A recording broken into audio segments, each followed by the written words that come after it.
नमस्कार। आज हम स्टार्ट करने जा रहे हैं chapter number 6 physical and chemical change part second. First part में हमने कंप्लीट किया था थ्योरी पोर्शन और इस सेकेंड पार्ट में कंप्लीट करने वाले हैं एनसीईआरटी सॉल्यूशन। तो ये बने रहिए हमारे साथ। NCERT solution physical and chemical change part second. Exercise में एनसीईआरटी की बुक में पेज नंबर 65 में देखेंगे तो वहां पर एक्सरसाइज दी हुई है। एक्सरसाइज में जो फर्स्ट क्वेश्चन है वो है classify the changes involve in the following processes as physical और केमिकल चेंजेस। यानी आपके नीचे कुछ ऑप्शंस दिए गए हैं, कुछ चेंजेस दिए गए हैं, आपको क्लासिफाई करना है कि उसमें से कौन सा फिजिकल चेंज है या कौन सा फिर केमिकल चेंज है। तो ये देखते हैं। फर्स्ट है आपका फोटोसिंथेसिस। तो फोटोसिंथेसिस क्या होता है कि प्लांट्स जब सनलाइट की प्रेजेंस में क्लोरोफिल की हेल्प से अपना फूड बनाते हैं, खाना बनाते हैं, तो उस प्रोसेस को अपन बोलते हैं फोटोसिंथेसिस। तो फोटोसिंथेसिस में भोजन बनाना सनलाइट की हेल्प से क्या होगा, केमिकल चेंज है। दूसरा आपका dissolving sugar in water. Water में शुगर को डिसॉल्व करना।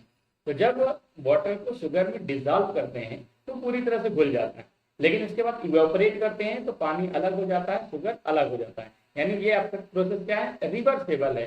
तो रिवर्सेबल है, इसका मतलब क्या है, that is physical change. Third है आपका बर्निंग ऑफ कोल, कोयले का जलना। तो कोयला जब जलता है तो आपको एस मिलता है, कार्बन डाइऑक्साइड गैस रिलीज होती है, तो मतलब न्यू सब्सटेंस फॉर्म होता है। तो जब न्यू सब्सटेंस फॉर्म होता है इसका मतलब क्या है, दैट इज केमिकल चेंज। इसके बाद है मेल्टिंग ऑफ वैक्स। अच्छा, यहाँ पर ध्यान रखने वाली बात ये कि जब हम बात करते हैं मेल्टिंग ऑफ वैक्स, यानी जो मोमबत्ती होती है, मोम होती है, उसका पिघलना, तो मोमबत्ती पिघलती है, इसका मतलब स्टेट चेंज होता है। और जब स्टेट चेंज होता है तो उसे हम बोलते हैं फिजिकल प्रॉपर्टी। और जहां पर फिजिकल प्रॉपर्टीज में चेंजेस होते हैं उसे कहते हैं फिजिकल चेंज। लेकिन अगर वहीं पर हम बात करें बर्निंग ऑफ वैक्स, मोमबत्ती का जलना, तो जब हम बात करते हैं मोमबत्ती का जलना, तो मोमबत्ती जब जलती है तो हमेशा वो क्या होती है, कन्वर्ट होती है किसमें, कार्बन डाइऑक्साइड गैस में कन्वर्ट होती है और कई सारी गैसेज होती हैं। तो मोमबत्ती का जलना केमिकल चेंज है, लेकिन मोमबत्ती का पिघलना दैट इज फिजिकल चेंज। तो यहाँ पर है मेल्टिंग ऑफ वैक्स, यानी मोम का पिघलना, that is physical change. Next है आपका beating aluminium to make aluminium foil. Aluminium को यदि आप बीट करेंगे और बीट करते करते एक पतली सी शीट बना देंगे। यहाँ पर क्या चेंज हो रहा है, यहाँ पर चेंज हो रहा है साइज, यहाँ पे चेंज हो रहा है शेप। तो जब साइज और शेप में चेंज होता है मतलब दैट इज फिजिकल प्रॉपर्टी, तो that is physical change. Next है आपका डाइजेशन ऑफ फूड, भोजन का पचना। तो डाइजेशन ऑफ फूड क्या होता है, भोजन जिस रूप में हम खाते हैं जब अंदर जाता है तो कई सारे कंपोनेंट में टूट जाता है। विटामिन अलग हो जाता है, प्रोटीन अलग हो जाता है, कार्बोहाइड्रेट अलग हो जाता है, मिनरल्स अलग हो जाते हैं, और जो आपका अपशिष्ट पदार्थ होता है वो क्या होता है, बाहर चला जाता है। तो मतलब नए सब्सटेंस जनरेट हो रहे हैं, नए सब्सटेंस मिल रहे हैं, इसका मतलब that is also chemical change. इन सारे क्वेश्चंस के जवाब नेक्स्ट स्लाइड में, इन्हें आप देख सकते हैं और अपने नोट में नोट डाउन कर सकते हैं। यानी फोटोसिंथेसिस या chemical change, dissolving of sugar in water that is physical change, burning of coal that is chemical change, melting of wax that is physical change, and beating aluminium to make aluminium foil that is physical change, and digestion of food is chemical change. तो ये बने रहिए next slide पे। Next question है आपका state whether the following statement are true और false. आपको बताना है कि नीचे जो स्टेटमेंट दिए हुए हैं वो ट्रू है या फिर फॉल्स है। In case the statement of false, right the concern statement is your notebook. और अगर कोई भी स्टेटमेंट गलत तो भी सही क्या है वो आपको बताना है। तो फर्स्ट लिखा हुआ है cutting a log of would, लकड़ी को काटना। लकड़ी के एक लट्ठे को क्या करना, काटना है। Into pieces is a chemical change. यदि हम लकड़ी के टुकड़े को पीसेस में काट रहे हैं छोटे छोटे, तो वो केमिकल चेंज। तो ये स्टेटमेंट क्या है, फॉल्स है, क्योंकि केमिकल चेंज नहीं बल्कि फिजिकल चेंज है, क्योंकि यहाँ पर साइज में परिवर्तन हो रहा है, साइज में चेंजेस हो रहे हैं, that is physical property. So we can say this is physical change, but statement is say that is chemical change, that statement is false. तो सही क्या है, सही है कि this statement is physical change. Next है आपका formation of manure from leaves, पत्तियों से खाद का बनाना। पत्तियों से जो खाद बनती है, तो खाद जब बनती है तो एक नया सब्सटेंस बनता है, उसका प्रतिरूप जो चेंज हो जाता है और जो रिएक्शन होती है वो इरिवर्सेबल होती है, मतलब that is chemical change, but statement is saying that is physical change. This is also false, ये भी पूरी तरह से गलत है।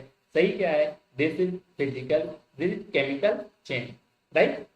नेक्स्ट है आपका iron pipe coated with zinc. Iron pipe coated with zinc do not get rusted easily. यानी कोई भी आयरन लोहे का पाइप है और उसमें हमने जिंक की कोटिंग कर दी है, तो जिंक की कोटिंग से क्या होता है कि वो रस्टेड नहीं होता है, आसानी से उसमें जंग नहीं लगता है। तो the statement is true, exactly. Next is iron and rust are the same substance. Iron और रस्ट सेम सब्सटेंस है। तो यहाँ पर हम बात करेंगे, जब हम आयरन की बात करते हैं, आयरन मतलब फेरियम, फेरियम मतलब Fe, लेकिन आयरन ऑक्साइड क्या होता है? FeO3, Fe2O3, that is iron oxide. Iron oxide is a new substance. It means that statement is incorrect, false. The next and last statement is condensation of steam is not a chemical change. Condensation of steam यानी जो आपकी steam है वो जम जाती है या कह सकते हैं लिक्विड स्टेट पे कन्वर्ट हो जाती है, तो बोलते हैं कंडेंसेशन। तो कोई भी गैस को लिक्विड में कन्वर्ट होना, दैट इज फिजिकल चेंज, ठीक है। But statement is saying that is chemical change, so it's also false. The answer is in this slide. First is false, second false, third true, fourth false, and fifth also true. Next question. Next question है page number 66 में, fill in the blanks in the following statement. नीचे कुछ statement दिए हुए हैं, उसमें जो खाली स्थान है वो आपको फिल करना है। When carbon dioxide is pass through lime water, जब कार्बन डाइऑक्साइड गैस को हम लाइम वाटर यानी चूने के पानी में फ्लो करते हैं तो it turns milky due to the formation of, उसका जो कलर होता है वो मिल्की यानी व्हाइट कलर में चेंज हो जाता है, और ये किस वजह से होता है? तो नॉर्मल तौर पे आप कभी भी देखना, चूने का पानी अगर आपके पास है कहीं पर भी, तो आपको क्या करना है, सिंपली उसमें फूंक मारना है। तो जैसे आप फूंक मारेंगे तो चूने का पानी जो लाइम वाटर होता है वो कलरलेस होता है, लेकिन जैसे आप फूंक मारेंगे तो देखेंगे मिल्की कलर में कन्वर्ट हो जाता है। तो मिल्की कलर में किस लिए कन्वर्ट होता है? क्योंकि जो आपका लाइम वाटर होता है उसका फॉर्मूला होता है CaOH का फोल्ट वाइज, लेकिन जैसे ही कार्बन डाइऑक्साइड के साथ रिएक्ट करता है तो बन जाता है कैल्शियम कार्बोनेट। तो कैल्शियम कार्बोनेट की वजह से उसका कलर मिल्की यानी व्हाइट कलर में हो जाता है। नेक्स्ट है the chemical name of baking soda. तो बेकिंग सोडा का जो केमिकल नेम होता है वो होता है MaOHCO3, या उसी को हम बोलते हैं सोडियम हाइड्रोजन कार्बोनेट, MaHCO3,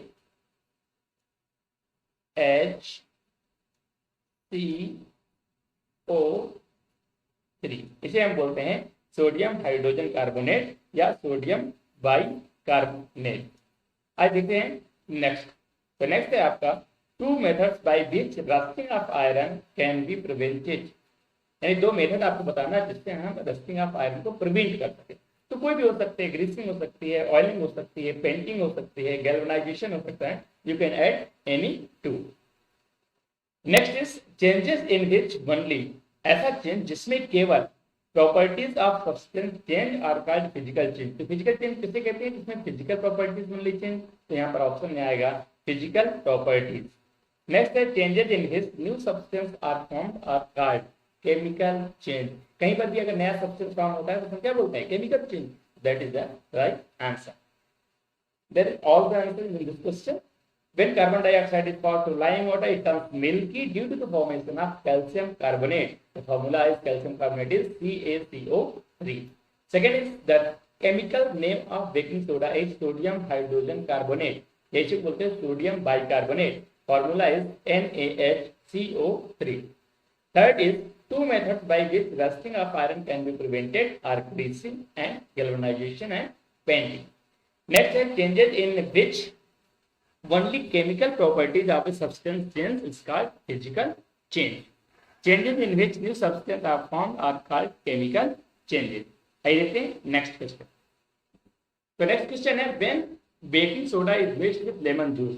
जब हम बेकिंग सोडा में लेमन जूस मिक्स करते हैं तो बबल्स आर फॉर्म, उसमें बबल्स निकलते हैं with the evaluation of gas. कौन सी गैस की वजह से होता है and what types of change is explain. तो नॉर्मल तौर पे कभी भी आप घर पे भी एक्सप्लेन कर सकते हैं। घर में जो खाने वाला सोडा होता है, खाने वाला सोडा जो पौड़े वगैरह में डालते हैं, उसको आपको लेना है, उसके साथ पानी मिक्स कर सकते हैं और उसमें सीधे आपको नींबू मिक्स करना है। तो जैसे आप नींबू मिक्स करेंगे तो आप देखेंगे बहुत सारे बबल्स वहां से निकलते हुए दिखाई देते हैं। तो बबल्स किसके होते हैं? कार्बन डाइऑक्साइड गैस के। तो जब कार्बन डाइऑक्साइड के बबल्स निकल रहे हैं, इसका मतलब नया चीज फॉर्म होना है। जब नई चीज फॉर्म होती है तो क्या बोलते हैं, that is chemical change. Clear? यानी when baking soda is mixed with lemon juice, जब लेमन जूस के साथ बेकिंग सोडा को मिक्स करते हैं, the bubbles which are formed with the evolution of gas is due to the evolution of carbon dioxide gas. Since there is formation of new substance in this reaction, it is the chemical change. आइए देखते हैं next. Next है question number 5। When a candle burns, कोई मोमबत्ती जलती है, both physical and chemical changes take place। तो पर फिजिकल चेंज भी होता है और केमिकल चेंज भी होता है। आइडेंटिफाई दिस चेंजेस, आपको आइडेंटिफाई करना है कौन सा केमिकल चेंज है, कौन सा फिजिकल चेंज है, and give another example of the familiar process. और इसी से रिलेटेड एक और एग्जांपल आपको देना है, in which both the chemical and physical changes take place, जिसमें फिजिकल चेंज और केमिकल चेंज दोनों एक साथ होते हैं। तो आइए देखते हैं। जब हम बात करते हैं कैंडल्स की बात करते हैं, तो अभी हमने डिस्कस किया था कि मोमबत्ती का जलना जो होता है केमिकल चेंज, बट पिघलना फिजिकल चेंज। तो जब हम मोमबत्ती जलाते हैं तो वहां पर आप देखते हो कि मोमबत्ती पिघलती भी है। तो जब मोमबत्ती मेल्ट होती है दैट इज फिजिकल चेंज, और जब जलती है दैट इज केमिकल चेंज। और दूसरे एग्जांपल्स की बात करें, कुकिंग ऑफ फूड, भोजन का पकाना। तो जब भोजन हम पकाते हैं तो भोजन पकाते हैं वो होता है केमिकल चेंज, पर भोजन पकाते समय जो इवेपोरेट होता है वाटर, लिक्विड से गैस में कन्वर्ट होता है, वो क्या होता है, that is physical change. The melting of wax is a physical change, मोमबत्ती का जो पिघलना होता है physical change. As there is no formation of new product, वहां पर कोई भी नया प्रोडक्ट फॉर्म नहीं होता। But the burning of wax is chemical change, as light it is lit up by consuming the energy from wax। तो वहां पर लाइट निकलती है, नई चीज फॉर्म हो रही है, इसका मतलब that is chemical change. In cooking food both physical and chemical, because खाना बनाते समय दोनों रिएक्शन होते हैं, केमिकल और फिजिकल। तो रॉ वेजिटेबल्स गेट कुछ, जो रॉ मटेरियल होता है वो पक जाता है, that is chemical change. And the water change into steam, जब वाटर स्टीम में चेंज हो रहा है, मतलब स्टेट चेंज हो रहा है, मतलब फिजिकल प्रॉपर्टी चेंज हो रही है, मतलब दैट इज फिजिकल चेंज। तो देखते हैं नेक्स्ट क्वेश्चन। तो नेक्स्ट क्वेश्चन है, how would you show that setting of curd is a chemical change. आप कैसे बताओगे, कैसे शो करोगे कि दही का जमना केमिकल चेंज। तो दही का जमना केमिकल चेंज क्यों है, क्योंकि दूध से दही बनता है। दूध और दही दोनों क्या होते हैं, डिफरेंट प्रॉपर्टीज के होते हैं, ठीक है। जब डिफरेंट प्रॉपर्टीज है मतलब दूध नई चीज है, जब नई चीज जनरेट होती है तो वो मतलब केमिकल चेंज है। या फिर इरिवर्सिबल है, एक बार दूध से दही बन गया, दही से वापस दूध बनेगा क्या, नहीं बनेगा। तो जब नहीं बनेगा मतलब that is chemical change. You can say that the curd is formed from milk, दूध से दही बनता है, very good. Both curd and milk have different properties, दोनों में डिफरेंट प्रॉपर्टीज होती है, वेरी गुड।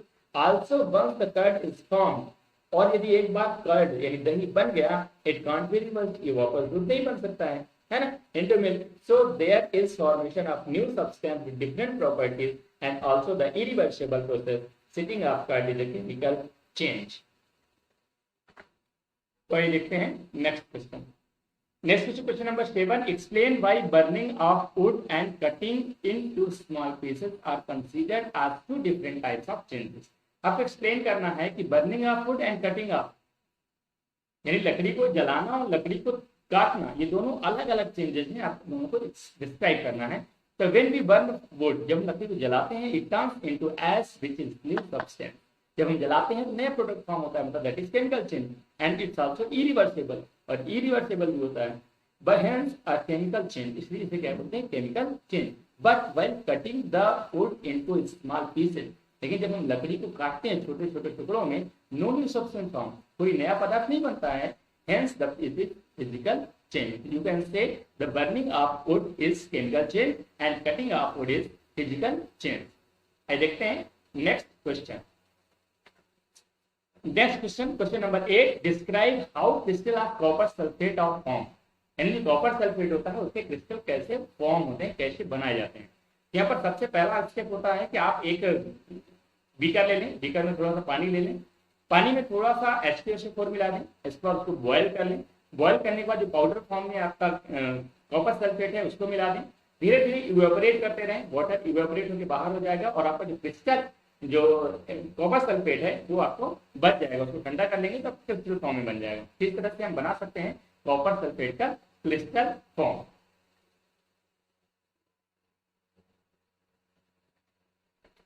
नेक्स्ट क्वेश्चन है question number 9, explain how painting of an iron gate prevent it from rusting. आपको बताना है कि जब हम आयरन के गेट में पेंट कर देते हैं तो उससे रस्ट से कैसे बचा जा सकता है। तो सिंपल है, जब हम बात करते हैं पेंटिंग की बात करते हैं तो पेंटिंग जब हम किसी आयरन आर्टिकल्स में कर देते हैं तो उससे क्या होता है कि वो डायरेक्टली जो कांटेक्ट में होता है ऑक्सीजन गैस के या H2O मॉलिक्यूल से वो डिस्कनेक्ट हो जाता है, जिसकी वजह से रस्टिंग नहीं होता है, क्योंकि रस्टिंग के लिए सबसे ज्यादा इंपॉर्टेंट होता है ऑक्सीजन गैस और H2O मॉलिक्यूल्स, और ये दोनों डिस्कनेक्ट हो जाते हैं by the painting of iron gate.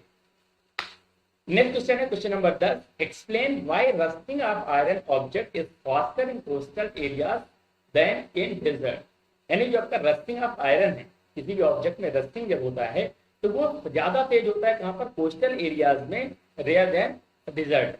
उसके रीजन क्या होता है, जो कोस्टल एरियाज होते हैं, तटीय क्षेत्र होते हैं, जो समुद्र के किनारे हैं, नदियों के किनारे हैं, तो वहां का जो एटमॉस्फेयर होता है वहां पर मॉइस्चर बहुत ज्यादा होता है।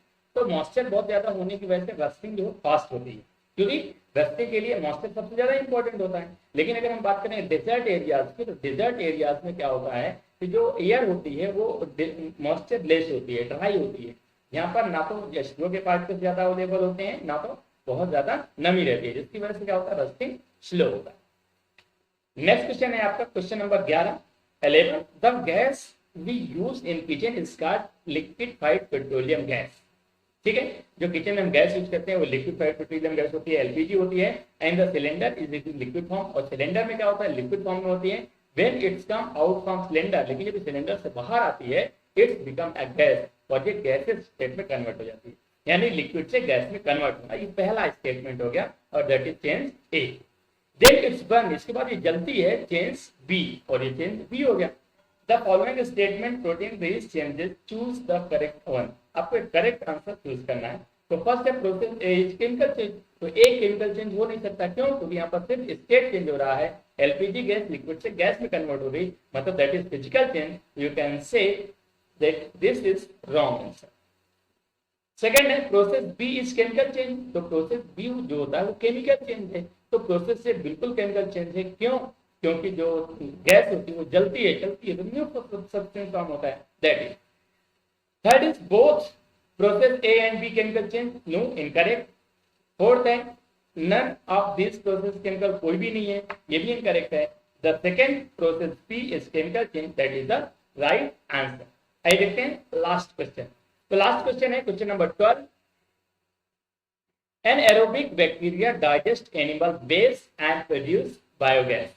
जो आपके बैक्टीरियाज होते हैं वो जो अपशिष्ट पदार्थ होते हैं, गोबर वगैरह होते हैं, उसको बायोगैस में कन्वर्ट करते हैं, ये पहला चेंज है। Second change is the biogas is then burn, और इसके बाद जो बायोगैस होती है वो जलाई जाती है ईंधन के रूप में, ये सेकंड चीज है। The following statement protein this changes, choose the correct one. अब आपको दोनों स्टेटमेंट को देखते हुए आपके 4 ऑप्शन दिए गए हैं, उनमें करेक्ट कौन सा है वो आपको चूज करना। तो फर्स्ट है process A is chemical change, process A is chemical change, तो बिल्कुल केमिकल चेंज है, क्यों, क्योंकि गोबर से बायोगैस बनाई जा रही है, right. Second process B is chemical change, yes is already right, कि बी जो होता है वो भी केमिकल चेंज है, तो ये दोनों सही है, इसका मतलब कुछ तो गलत है, क्योंकि चारों में से एक ही ऑप्शन सही होना चाहिए। तो थर्ड ऑप्शन है both process A and B are chemical change, दोनों केमिकल चेंज है, yes that is right. A भी केमिकल है, बी भी केमिकल है, that is right. None of this process is chemical change, दोनों में से कोई प्रोसेस जो है केमिकल चेंज नहीं है, तो इसका जो थर्ड ऑप्शन है both process A and B are chemical change, that is the right answer. तो ये रहे आपके एनसीईआरटी के सभी क्वेश्चंस का सॉल्यूशन जो मैंने आपको एक्सप्लेन किए हैं। यहाँ से वीडियो फिनिश होता है। अगर आपको वीडियो पसंद आया तो वीडियो को लाइक कीजिए, कमेंट कीजिए, सभी दोस्तों में शेयर कीजिए, और अगर चैनल में नए हैं तो चैनल को सब्सक्राइब कीजिए। बहुत बहुत धन्यवाद। Thanks for watching this video. Please like, share and subscribe the channel and press the bell icon for daily notification. Thank you so much.